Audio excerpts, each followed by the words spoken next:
Chauncey and Vince, they're up for the Hall of Fame. Yep. How we feel about this, dude? Are they gonna make it? What do you think? Is it about time or? A lot of people have a tendency to forget how little the amount of guys that have played in the NBA are in the Hall of Fame. You know, over 4,500 players have played in the NBA, and 178 of them are in the Hall of Fame.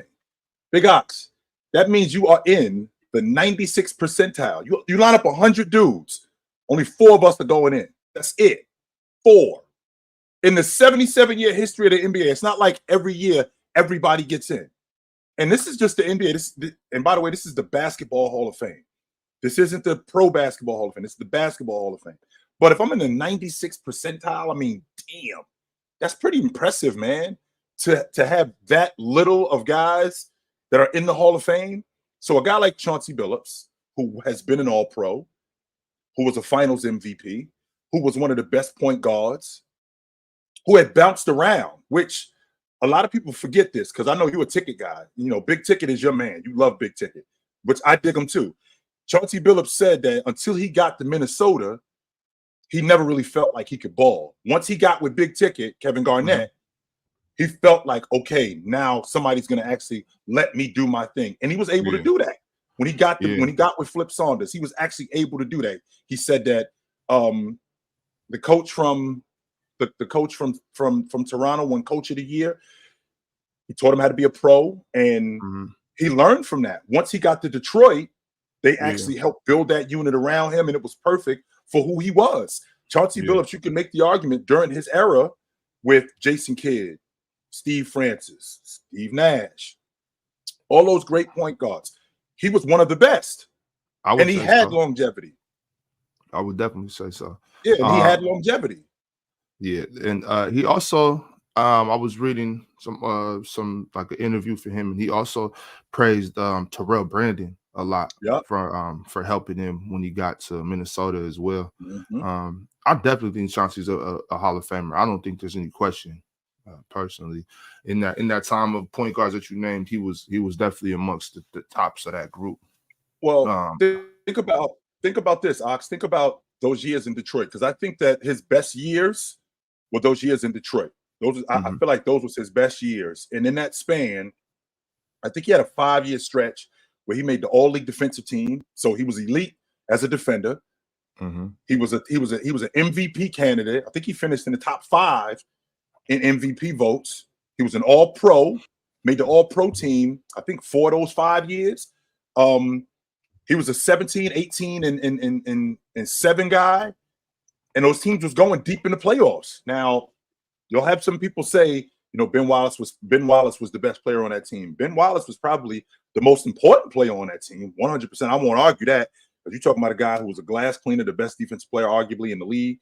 100%. You definitely have that. However, the engine that made that team go was Chauncey Billups. He was definitely the guy. No doubt about that. And when I think about the great point guards of that era, again, Steve Nash, Steve Francis, Jason Kidd, Chauncey Billups, Andre Miller, absolutely. Guys like Andre Miller. And nobody talks about Andre Miller nearly as much. Like the league in assists as a rookie. Nobody really talks about Andre Miller. That's not a lot. Not going and play, 16, 17 years? And his game, he wasn't a ridiculous athlete. I actually played against Andre Miller in college. My senior year at Utah State was his sophomore year at the University of Utah. And you could see it. You could see that he was on his way. Definitely, you could see that he was on his way. But guys like Steve Nash, Steve Francis, Baron Davis, during that stretch of time, Jason Kidd, you know, John Stockton was on his way out, so he was over. But the better point guards during that era, you can't leave Chauncey Billups' name out of there. I mean, when Chris Paul shows up in 2006, Chauncey Billups is still elite at that point. And he's still doing his thing. Guys like Darren Williams, Chris Paul, they were a part of that second wave of guys during the decade. And Chauncey Billups during that time, he still was elite. So hats off to Chauncey Billups. I think he's a Hall of Famer. 100% I do. What about Vince? Vince was awesome. And I give kudos to Vince because, you know, in his college career, Vince was first team All-American. North Carolina was in the Final Four. Got his jersey retired at the University of North Carolina. Vince had a stretch in the NBA where he made the All-Star team like six or seven straight years. He left a lot to be desired, though, Big Ox, because on the backside, you know, on the front side, it was like 6, 7, 8 years where, you know, he was definitely an all-star. He was definitely one of the better two guards in the game. The only issue that I had with Vince was that he didn't play at a high enough level for long enough for me. I mean, he made the All-Pro team twice in 20 years. That says a lot when I hear guys like that. I mean, Chauncey Billups made the All-Pro team twice or 3 times, but Vince Carter making the All-Pro team on the backside, I mean, making the All-Pro team on the front side and on the backside of his career, he wasn't as good.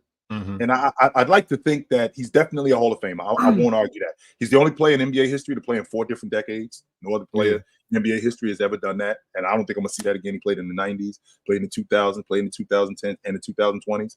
No other player in NBA history has ever done that. He put Toronto basketball. Not Toronto basketball. I'll take that back. He put the NBA on the map internationally. He made it what it was in Canada. He made it a big deal. Canada is a hockey country. They don't really care too much about basketball. They tried to do it with the Vancouver Grizzlies, and it went south. Vince comes up there, and he basically lights the country on fire. And there were people who started playing basketball strictly off the strength of Vince Carter. So when you revolutionize the game for a whole country, I mean, I think that definitely takes into account how inspirational you are and impactful you are. But that was the only downside, the fact that he only made the All-Pro team twice.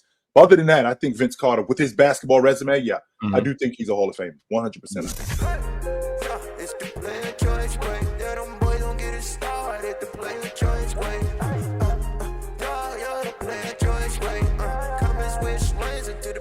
Join way.